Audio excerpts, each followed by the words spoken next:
बोलो गजानन गणपति महाराज की जय। अनंत चतुर्दशी व्रत कथा। श्री सूत जी बोले, नवमी सारण्य तीर्थ में पूर्व समय में गंगा तट पर महाराज युधिष्ठिर ने जरासंध के वध के लिए राजस यज्ञ किया। राजा युधिष्ठिर ने श्री कृष्ण, भीमसेन और अर्जुन के साथ यज्ञशाला में जो अनेकों प्रकार के रत्नों से सुशोभित मोती के समान कांति वाली इंद्र सभा के सदृश शोभ्यमान हो रही थी, उसमें यज्ञ के निमित्त सभी राजाओं को बुलाया। उसी समय गंधारी का पुत्र दुर्योधन उस यज्ञशाला में आया। दुर्योधन वहां सूखे आंगन को जल से भरा समझ वस्त्रों को उठाकर धीरे धीरे चला। उसे देख द्रौपदी आदि स्त्रियां हंसने लगी और आगे जल के स्थान को सूखा समझकर दुर्योधन चलते हुए जल में जा गिरा। उस समय संपूर्ण तपस्वी राजा तथा द्रौपदी आदि स्त्रियों ने दुर्योधन का उपहास किया। यह देख दुर्योधन अत्यंत क्रोधित हो अपने मामा के साथ हस्तिनापुर को चला गया। उस समय शकुनी ने दुर्योधन से मधुर वचन कहा, हे राजन, आप अपने क्रोध को अपने कार्य के लिए छोड़ दें, क्योंकि जुआ खेलने से आप सारे राज्य को पा सकते हैं। हे राजेंद्र, जग मंडप में चलने के लिए उठिए, ऐसा ही हो। कहकर दुर्योधन जग मंडप में आए। इतने में सभी राजा जग समाप्त कर अपने अपने देश को चले गए। इसके पश्चात राजा दुर्योधन ने हस्तिनापुर में आकर युधिष्ठिर, भीम, अर्जुन आदि पांडु पुत्रों को बुलाकर जुआ खेलने आरंभ किया। कपट से उनके राज्य को स्वयं हड़प लिया और निरपराधी पांडवों को जीतकर वन में भेज दिया। अब पांडव वन वन घूमने लगे। यह समाचार सुनकर भगवान श्री कृष्ण पांडवों को देखने की इच्छा करके उनके पास वन में पहुंचे। श्री सूत जी बोले, हे ऋषियों, वन में रहने पर दुखी से दुर्बल पांडव जगदीश्वर कृष्ण को देख उन्हें प्रणाम करने लगे। युधिष्ठिर बोले, हे जगदीश्वर, मैं सपरिवार बहुत दुखी हूँ। इस दुख के सागर से मुक्ति का उपाय बतलाइए। हे भगवान, किस देवता की पूजा से हम अपना राज्य प्राप्त कर सकते हैं, अथवा किस व्रत को करें जिससे आपके प्रसाद से हमारे हित हो। श्री कृष्ण बोले, हे युधिष्ठिर, श्री अनंत भगवान का पूजन व्रत सभी पुरुषों तथा स्त्रियों को करना चाहिए, जिससे उनके सभी मनोरथ पूर्ण होने के साथ साथ सब पाप भी नष्ट हो जाते हैं। तब युधिष्ठिर बोले, हे श्री कृष्ण जी, आपके कहे हुए यह अनंत भगवान कौन है? क्या शेषनाग है? क्या तक्षक सर्प है? अथवा परमात्मा को अनंत कहते हैं? हे केशव, यह अनंत कौन है? कृपा कर हमें यथार्थ कहिए। श्री कृष्ण भगवान बोले, हे युधिष्ठिर, अनंत रूप मेरा ही है। सूर्यादि ग्रह और यह आत्मा जो कहे जाते हैं, और पल विपल, दिन रात, पक्ष, मास, ऋतु, वर्ष, युग, यह सब काल कहे जाते हैं। जिसने काल कहे जाते हैं वही अनंत कहा जाता है। मैं वही कृष्ण हूँ जो पृथ्वी का भार उतारने के लिए अवतार धारण किया है और दुष्टों का नाश तथा साधुओं की रक्षा करने को वासुदेव के वंश में उत्पन्न हुआ हूँ। आदि मध्य अंत कृष्ण, विष्णु, हरि, शिव, वैकुंठ, सूर्य, चंद्र और सर्वव्यापी ईश्वर तथा सृष्टि जो नाश करने वाला विश्वरूप महाकाल इत्यादि रूपों को मैंने अर्जुन के ज्ञान के लिए दिखलाया था। योगियों के ध्यान करने योग और संसार रूप अनंत, जिसमें चतुर्दश इंद्र हैं, अष्ट वसु, बाहर, सूर्य, एकादश, रुद्र और नारद आदि 7 ऋषि तथा समुद्र, विंध्याचल आदि पर्वत, गंगा आदि नदी तथा वृक्ष और नक्षत्र एवं दसों दिशा, भूमि, पाताल, भूलोक, भूवह इत्यादि लोक हैं। हे युधिष्ठिर, यह सब मैं ही हूँ, इसमें कोई संदेह नहीं है। युधिष्ठिर बोले, हे विद्वान, आप अनंत व्रत का महात्म्य और विधि कहिए, तथा अनंत व्रत का अनुष्ठान करने वाले प्राणी को क्या पुण्य होता है और उसका क्या फल मिलता है, सो कहिए। मैं यह जानना चाहता हूँ, पूर्व काल में अनंत व्रत किसने किया और मृत्यु लोक में किसने प्रकाशित किया, यह सब विस्तार से कहिए। तब श्री कृष्ण बोले, हे युधिष्ठिर, पहले सतयुग में एक सुमंत नाम एक ब्राह्मण था। उसने वशिष्ठ गोत्र में उत्पन्न भृगु की सुंदर कन्या दीक्षा का वेदोक्त विधि से विवाह विवाह किया। थोड़ा समय बीतने पर उसके गर्भ से उन्नत लक्षणों वाली कन्या उत्पन्न हुई। वह शीला नाम वाली कन्या पिता के घर बढ़ने लगी। उस समय शीला की माता ज्वर से पीड़ित हो पवित्र नदी के जल में गिरकर मर गई। उसके पश्चात सुमंत ने ब्राह्मण की कन्या से, जिसका नाम कर्कसा था, विधि पूर्वक विवाह किया। दुष्ट स्वभाव की कर्कसा नित्य झगड़ा करने वाली थी। उसकी सौतेली शीला नाम की कन्या अपने पिता के घर में भीत पर और खम्भा पर तथा देहली पर चित्रकला में, तोरण आदि में चतुर थी। नीले पीले सफेद काले इत्यादि रंगीन चित्र विचित्र से सतीय शंख कमल बारंबार बनाया करती थी। इस प्रकार बहुत काल व्यतीत हो गया और इस प्रकार वह कौमारी अवस्था वाली शीला पिता के घर में बड़ी हुई। स्त्रियों के उभावस्था चिन्ह से युक्त शीला को देख सुमंत को चिंता हुई कि यह कन्या मैं किसको दूं, और यह विचार से दुखी हुआ। उसी समय वेद के जानने वालों में श्रेष्ठ और स्त्री की इच्छा करने वाला कांति युक्त मुनियों में श्रेष्ठ कौंडिन्य ऋषि वहां आए और बोले, हे सुमंत, तुम्हारी सुंदर कन्या शीला को मैं वरण करना चाहता हूँ। तब सुमंत ने एक शुभ दिन देखकर श्रेष्ठ मुनि धर्म पुरुष कौंडिन्य ऋषि से कन्या का विवाह कर दिया।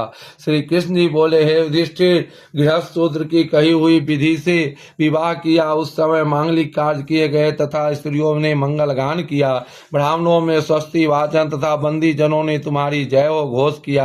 यह विवाह कार्य संपन्न होने पर अपनी पत्नी कर्कसा के सुमंत बोले, हे प्रिय, दामाद को संतोष के लिए कुछ दहेज देना उचित है। ऐसे वचन सुनकर कर्कसा ने क्रुद्ध हो अपने घर के संपूर्ण पदार्थों को एकत्र कर उन्हें पेटी में बंद कर अपने पिता के घर जाने को कहा और भोजन से बचे हुए पदार्थ मार्ग में भोजन के लिए रख दिए। सुमंत से बोली कि घर में धन आदि कुछ भी नहीं है, जो हो देख लो। हे युधिष्ठिर, ऐसे वचन को सुन वह बहुत दुखी हुआ। विवाह के पश्चात कौंडिन्य अपनी पत्नी शीला को रथ में बिठाकर वहां से धीरे धीरे चले। मार्ग में पुण्य रूपा यमुना नदी को देख उसके किनारे रथ खड़ा कर नित्य कर्म करने को चल दिए। दोपहर को भोजन के समय उसी यमुना तट पर उत्तर शीला ने लाल वस्त्र पहने हुए बहुत सी स्त्रियों को देखा, जो अनंत चतुर्दशी में भक्ति पूर्वक जनार्दन भगवान की पूजा कर रही थी।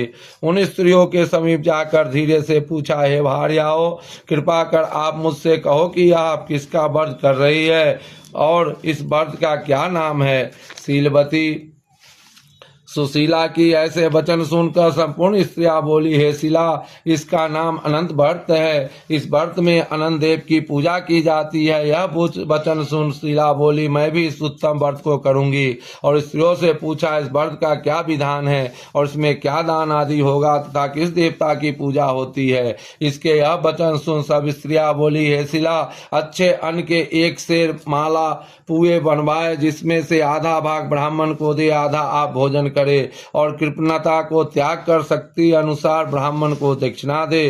किसी नदी के किनारे अनंत भगवान का पूजन करे, कुशा का शेषनाग बनाकर बांस की टोकरी में स्थापित करे, फिर उसे शेष का आवाहन प्राण प्रतिष्ठा करके स्नान कराए और वेदी पर चंदन पुष्प धूप दीप और बहुत प्रकार के नैवेद्य अनेकों प्रकार के पकवानों से उनकी पूजा करे। उस शेष की आगे कुमकुम से रंग कर उसमें 14 गांठ लगाकर उस डोरे का पूजन कर पुरुष अपने दाएं हाथ में और स्त्री अपने बाएं हाथ में बांधते हैं।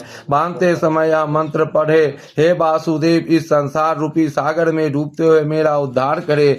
ऐसा श्री अनंत सूत्र है, उसके लिए मेरा नमस्कार है। तदंतर सूत्र को हाथ में बांध कर अनंत की उस कथा को सुने और संसार रूपी नारायण अनंत का ध्यान करे। हे शीला, इस प्रकार हमने तुमसे इस व्रत का विधान कहा है। श्री कृष्ण जी बोले, हे युधिष्ठिर, उस शीला ने स्त्रियों की ऐसी वचन सुन अति आनंद को प्राप्त हो तथा हाथ में 14 ग्रंथि युक्त डोरा बांधकर इस व्रत को किया।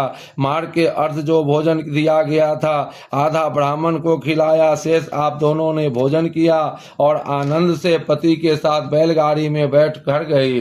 उस समय से शीला को व्रत का प्रभाव मालूम हुआ। अब अनंत व्रत करने से गौ धन और लक्ष्मी से उसका घर परिपूर्ण हो गया। अतिथि के सत्कार में शीला सदा लगी रहती थी और माणिक्य स्वर्ण मोतियों को हारों में सुसज्जित प्रतिष्ठित हो गई। देवताओं की स्त्रिया के समान धन पुत्र आदि से युक्त हो, सावित्री के समान पतिव्रत हो, पति के साथ आनंद से रहने लगी। किसी समय उसके पति ने शीला के हाथ में अनंत का डोरा बंधा देखा और पूछा, हे शीला, इस डोरे को तूने मुझे बस में करने को बांधा है, सत्य का किसके अर्थ तूने यह डोरा धारण किया है? शीला बोली, हे स्वामी, जिसके प्रसाद से मनुष्य श्लोक में धन धान्य आदि संपदाओं को पाते हैं, उसी अनंत के डोरे को मैंने धारण किया है। शीला के ऐसे वचन सुनकर उसके पति कौंडिन्य ऋषि ने लक्ष्मी के मध्य से अनंत के डोरे को तोड़ डाला और बोला, यह अनंत कौन है? उस मूढ़ ने डोरे को जलती हुई आग में डाल दिया। तब हाय हाय करके दौड़ती हुई शीला ने अनंत सूत्र को अग्नि से निकालकर दूध में डाल दिया। इन कर्मों को फल के कौंडिन्य से सब स्परे नष्ट हो गए और चोर उसकी गौ चुरा ले गए। आग से उसका घर जल गया और जो पदार्थ जिस प्रकार से आया उसी प्रकार से गया। अपने स्वजनों से कलह तथा बंधुओं से नित्य प्रति झगड़ा होने लगा। उसी अनंत के डोरे को तोड़ने से घर में दरिद्रता आ गई। भगवान बोले, हे युधिष्ठिर, उससे कोई मनुष्य बोलता भी न था। प्रिय शरीर से अत्यंत दुखी होकर वह बोला, हे शीले, मुझे अकस्मात शोक होने का क्या कारण है? मेरा सब धन नष्ट हो गया, कोई मुझसे बात नहीं करता और देह में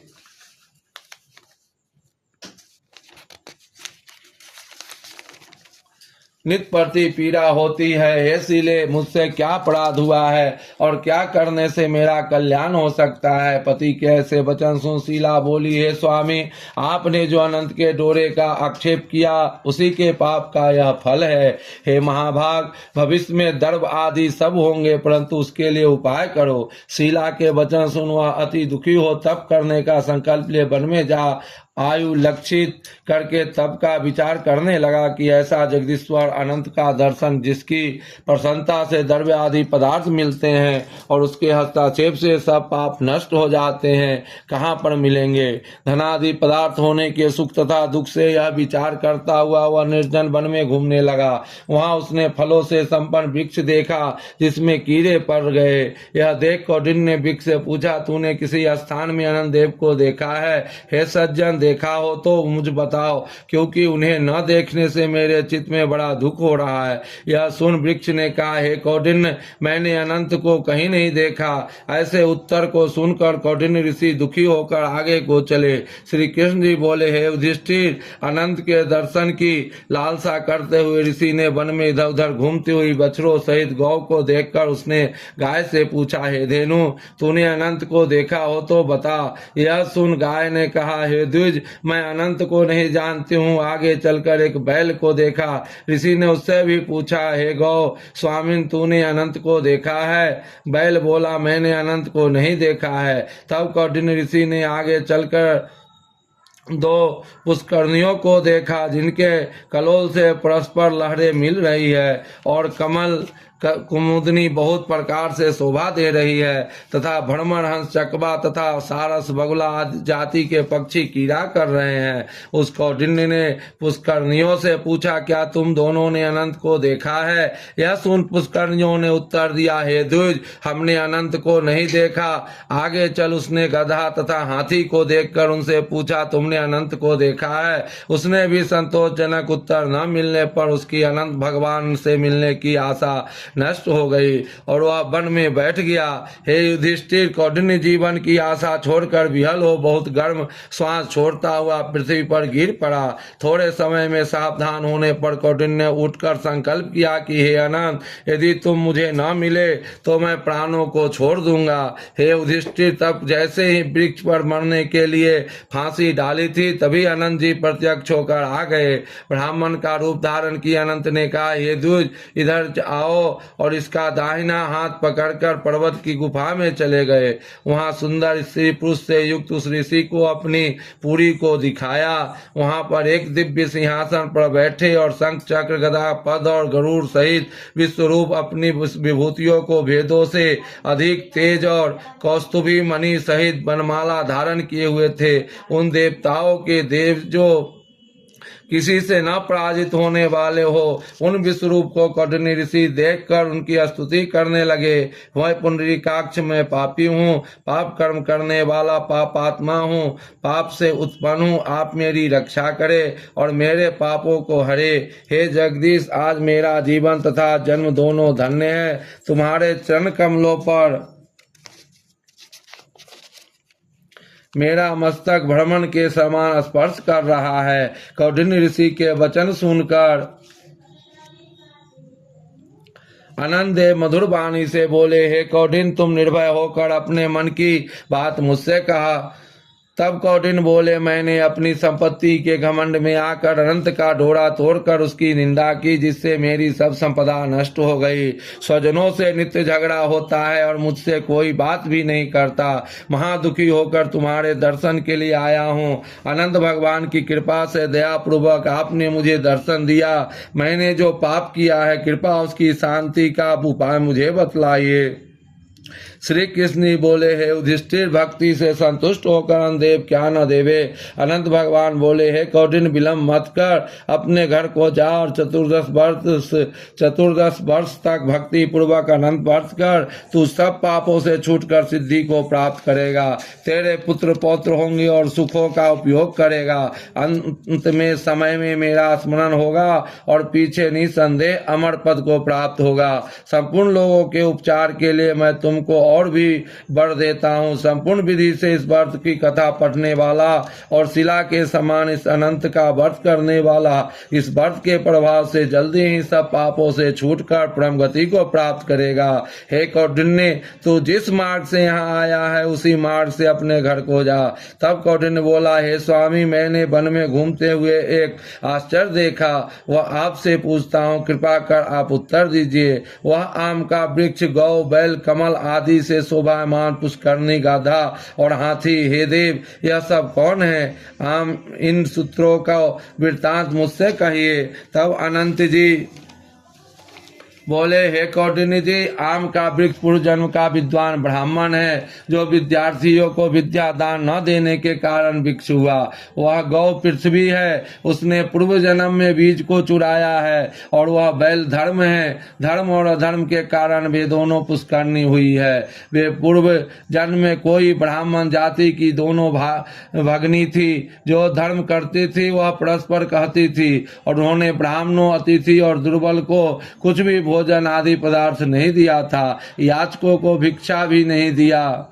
उस पाप कर्म से परस्पर लहरी और जल एकत्र होता है। वह गधा क्रोध है, वह हाथी मद है और वृक्ष ब्राह्मण है। मैं अनंत हूँ और वह कंदरा संसार है। इस तरह कहकर अनंत जी अंतर ध्यान हो गए। यह चरित्र कौंडिन्य स्वप्न समान देखकर अपने घर आए। श्री कृष्ण बोले, हे युधिष्ठिर, कौंडिन्य ऋषि ने 14 वर्ष अनंत व्रत किया। अनंत के कहे अनुसार सुख भोग कर अंत में अनंत का स्मरण कर अनंतपुर को गया। हे युधिष्ठिर, इसी प्रकार तुम भी कथा सुनो और 14 वर्ष अनंत व्रत करो। जैसे कौंडिन्य अनंत देव के कहने अनुसार फल प्राप्ति किया, वैसे तुम भी संपूर्ण मनोरथों को प्राप्त करो।